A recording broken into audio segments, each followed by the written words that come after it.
Next witness is Mark Robinson. Mr. Robinson is Lieutenant Governor Mark Robinson of the state of North Carolina, and I recognize our guest member, Mr. Dan Bishop, Representative Dan Bishop, to introduce Lieutenant Governor Robinson. Thank you, Mr. Chairman. Mark Keith Robinson burst onto the public scene April 3rd, 2018. In a public comment delivered to the City Council of Greensboro, North Carolina, on the subject of the reflex of government to diminish Second Amendment rights of law-abiding citizens in response to shootings that occur. The viral video of that event was well received, and his message was powerful on the subject matter he spoke to, but the real thunderclap was a point in the message when Mr. Robinson told the City Council, "It's about time you start listening to the majority. Let me tell you who that is. I'm the majority," is what Mark Robinson said in words that galvanized the public. Over months that followed, he emerged as a national figure and demonstrated himself to be a thoughtful and learned student of history. And he brought a fresh perspective, and he revealed himself as a natural communicator. In the ensuing 2 years, the enthusiastic response to Mr. Robinson led him to run for, and he was elected as the first black lieutenant governor in North Carolina's history, fittingly as a Republican.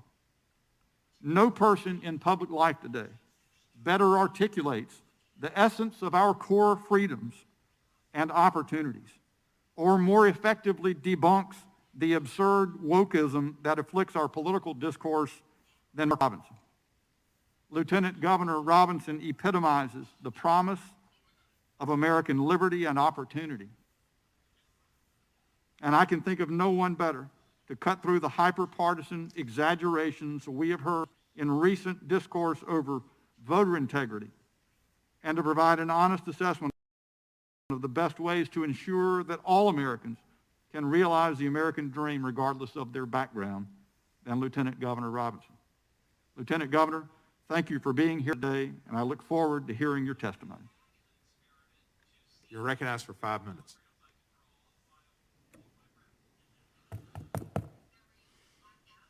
Thank you, Chairman Cohen and Ranking Member Johnson and all the members of the committee for allowing me to speak today. I'm honored to sit before this committee and testify before this body on such an important topic, a topic that hits close to home for me. You see, I'm the first black lieutenant governor of North Carolina, and I hail from Greensboro, home of the Woolworth sit-ins, the epicenter of the civil rights movement. I grew up poor as the ninth of 10 children in a home marred by alcoholism, but I had a mother who was a strong woman of faith, and she sustained us.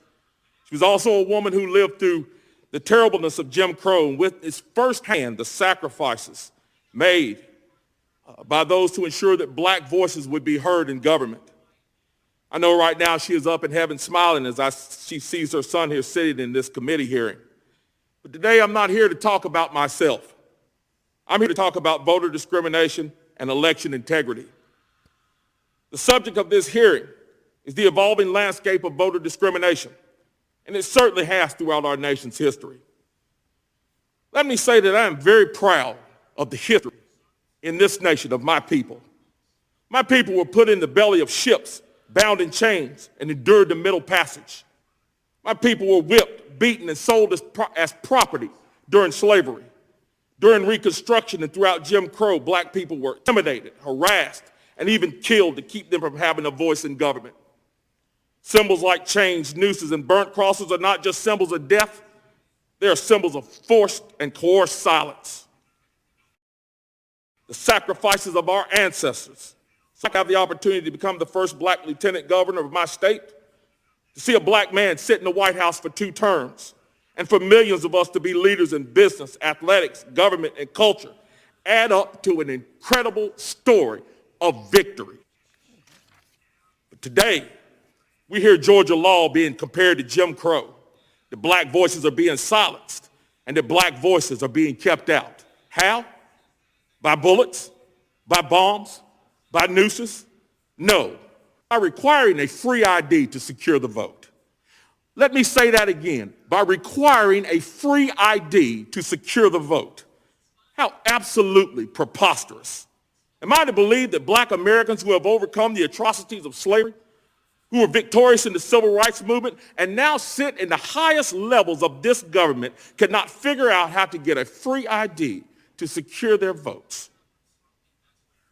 That they need to be coddled by politicians because they don't think we can figure out how to make our voice heard. Are you kidding me? The notion that black people must be protected from a free ID to secure their votes is not just insane, it is insulting. Just a few days ago, and let me tell you something about this. Doesn't have anything to do with justice. This has everything to do with power. Just a few days ago, the vice president went to the very place that I mentioned, the Woolworth counter in Greensboro. But you know who wasn't there? You know who wasn't invited? My good friend Clarence Henderson, who is a civil rights icon. He sat at that counter and endured the suffering and pain to make sure that black voices were heard. And why was he left out? Because he's of a different political persuasion. You might ask why this is so, and I'll tell you plainly. The goal of some individuals in government is not to hear the voices of black Americans at all. It's to hear the voices that fit their narratives and ultimately help keep power with one group. And that's what this is all about. It's about power. Just look at H.R. 1. It's despicable. The entire thing is designed to keep one party in power and ensure they stay there indefinitely. And how do they plan to do that? By taking away the rights of states given by the Constitution to govern their own elections, to mandate a wish list, a partisan wish list that comes down from that federal government. Some of these items include using government dollars to fund campaigns in order to give an advantage to one party, mandating that felons are allowed to vote, including illegal immigrants on voter rolls, and of course, trying to ban states from having voter ID. The last thing I'll say is this. Many people know that I'm a strong proponent of the Second Amendment, and I always will be. I believe that the right to keep and bear arms should always be available to law-abiding citizens.